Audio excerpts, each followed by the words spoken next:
من الشیطان الرجیم بسم اللہ الرحمن الرحیم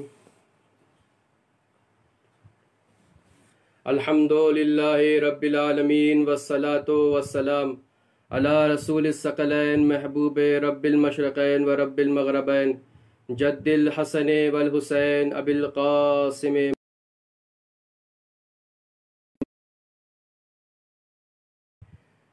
کونا للظالم خصما وللمظلوم عونا.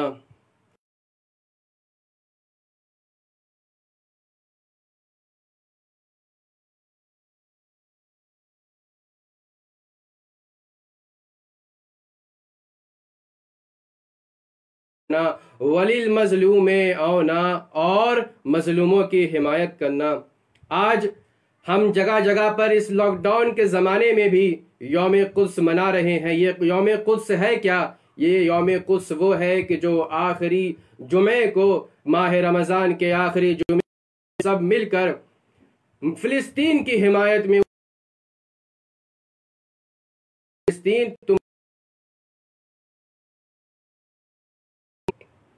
یوم قدس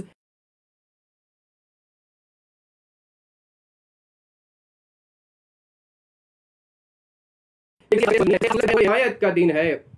ہماری ذمہ داری ہے کہ جہاں کوئی ظلم ہو رہا ہے، کسی مظلوم کا حق پامال ہو رہا ہے، حق کچلا جا رہا ہے، کسی قوم کے حق کو پامال کیا جا رہا ہے، تو اس کی حمایت میں ہم کھڑے ہو جائیں، چاہے قلم کے ذریعے ہو، چاہے اپنی آواز کے ذریعے ہو. آج سوشل میڈیا کا زمانہ ہے تو ہم اپنے واٹس ایپ کے میسج کے ذریعے سے بھی ہم لوگوں کی حمایت کر سکتے ہیں، فلسطین کو اپنا سہارا دکھا سکتے ہیں. امت اسلامیہ کی اور دنیا بھر کے مسلمانوں کی یہ ذمہ داری ہے کہ ہم ساتھ ہو کر اس مستقبل کا مقابلہ کریں. سب سے پہلے تو یہ مسئلہ ہے کہ ہم سازشوں کو سمجھیں، ان سازشوں کا مقابلہ کرنے کی کوشش کریں، ان کو ناکام کرنے کے لیے منصوبہ بنائیں. رہبر انقلاب نے اس دن کو کیا نام دیا ہے؟ یوم قدس کا نام دیا گیا ہے. یوم قدس کسے کہتے ہیں؟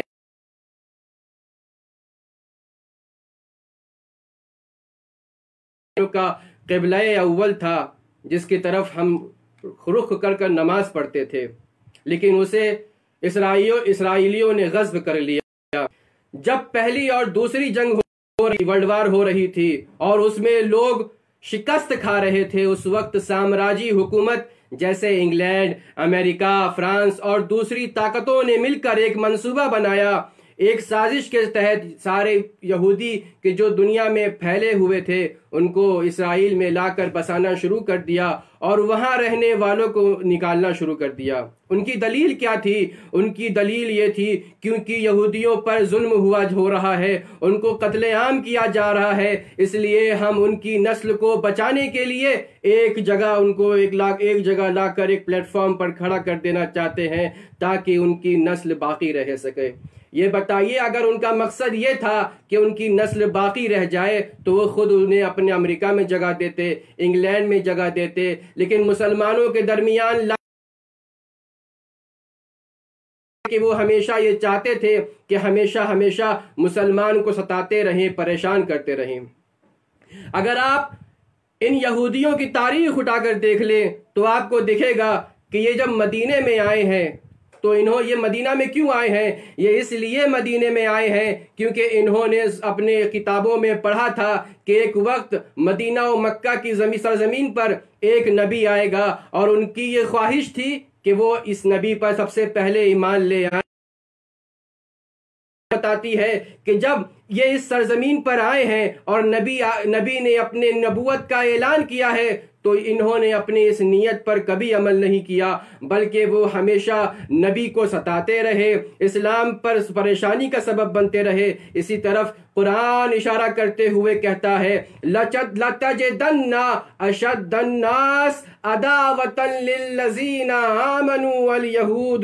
اے نبی، آپ صاحبان ایمان کے لیے سب سے بڑا دشمن، شدید دشمن یہودی ہے.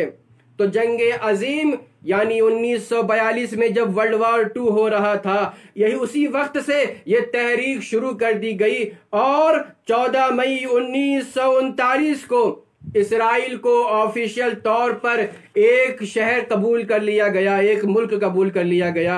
آج کتنے ہی ممالک ایسے ہیں کہ جنہیں آزاد ہوئے بہت وقت گزر چکا ہے، لیکن انہیں ابھی تک رجسٹریشن نہیں ہو سکا ہے، لیجیٹیمیٹ گورنمنٹ ان کو یہ حاصل نہیں ہو سکا ہے۔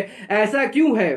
اس لیے کہ یہ چاہتی تھی کہ یہ اسرائیل قبضہ پالے فلسطین پر اور ان پر ظلم کر سکے۔ 5 جون 1967 کو 1967 اور اسرائیل کی جنگ ہوئی، اور 28 جون 19 اسرائیل کا قبضہ حاصل ہوا۔ کیا غصب شدہ چیز پر جسے چھینا گیا ہو اس پر حق جتایا جا سکتا ہے؟ یہ وہ لوگ ہیں جن کے پاس انسانیت نہیں ہے، ان کے پاس شرافت نفس نہیں ہے، جن کے دل میں انسانیت سے ہمدردی نہیں ہے۔ آج فلسطینیوں پر زندگی تنگ کر دی گئی ہے، ان لوگوں کے گھروں میں دیواریں اٹھائی گئی ہیں۔ ایسا کیوں ہے؟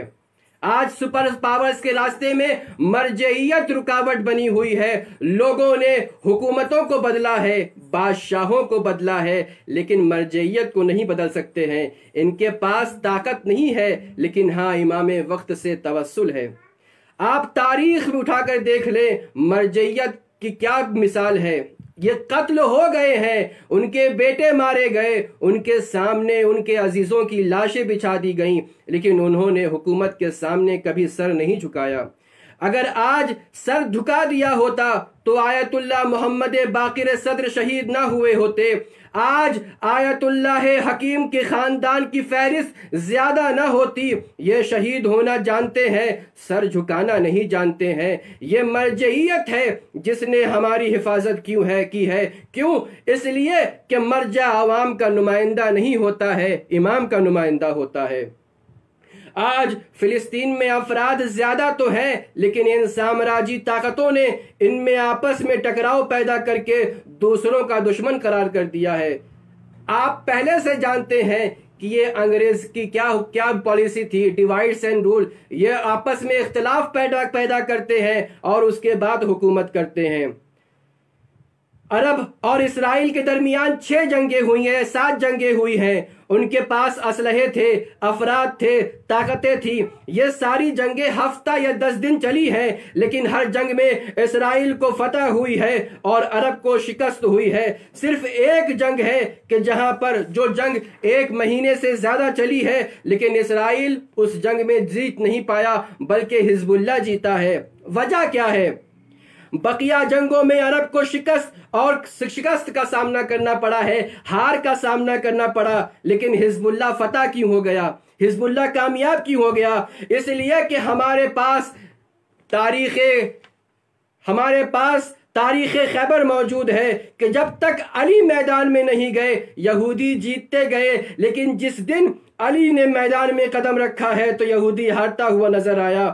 کیوں؟ اس لیے کہ جب تک میدان میں دوسروں کی اولاد جاتی رہی اس وقت تک شکست کھاتے رہے، لیکن جب علی کا بیٹا میدان میں اترا ہے، حیدر کرار کا بیٹا میدان میں اترا، تو اس وقت جو سبق دادا سے سیکھا تھا وہی سبق کو اجرا کرتے ہوا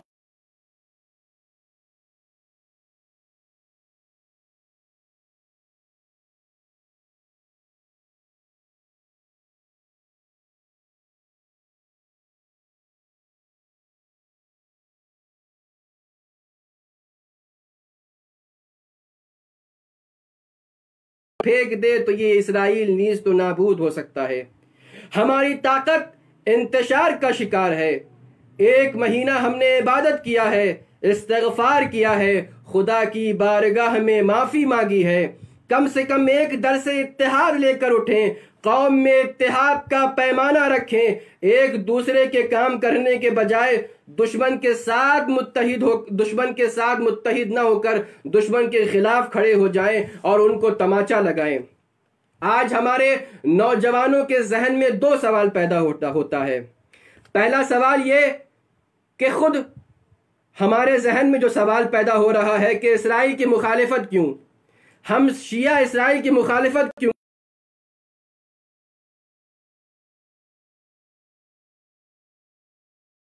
ہمیں ان سے کیا پرابلم ہے؟ ہم ہی کیوں ان کی مخالفت کرتے ہیں؟ بلا وجہ ان کا اپنے درمیان اختلاف پیدا کر رہے ہیں۔ آخر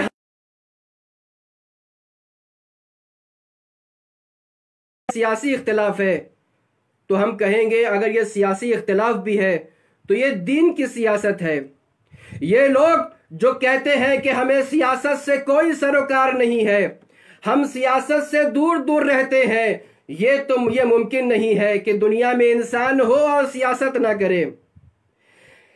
اور یہ کہنا کہ میں سیاست سے دور ہوں، خود اس بات کی دلیل ہے کہ وہ خود سیاست کر رہا ہے۔ اگر انسان کے دل میں ضمیر زندہ ہے تو جہاں بھی ظلم ہو رہا ہے وہ ظلم کی مخالفت کرتا ہے، مظلوم کی حمایت کرتا ہے، اس لیے کہ وہ علی کا چاہنے والا ہے۔ علی اس دنیا سے جا رہے ہیں لیکن کیا پیغام دے رہے ہیں؟ کونا للظالم خصما وللمظلوم عونا، اے میرے بیٹو ظالموں کے سامنے کھڑے ہو جانا اور مظلوموں کی حمایت کرنا۔ جناب امام حسین جب جنگ میدان میں آ رہے ہیں، جب یزید کے مخالف آ رہے ہیں تو کیا کہہ رہے ہیں؟ لا یبایع مثلی مثلک، مجھ جیسا تجھ جیسے کی بیعت نہیں کر سکتا ہے۔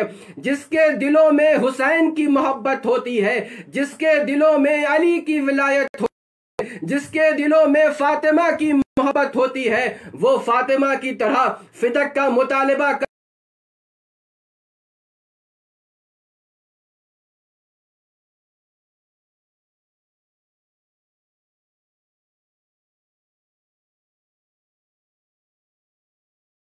میڈیا کے ذریعے سے بتلانا یہ چاہتے ہیں کہ اے فلسطینیوں تم اکیلے نہیں ہو بلکہ تمہارے ساتھ ہمارا ساتھ ہے۔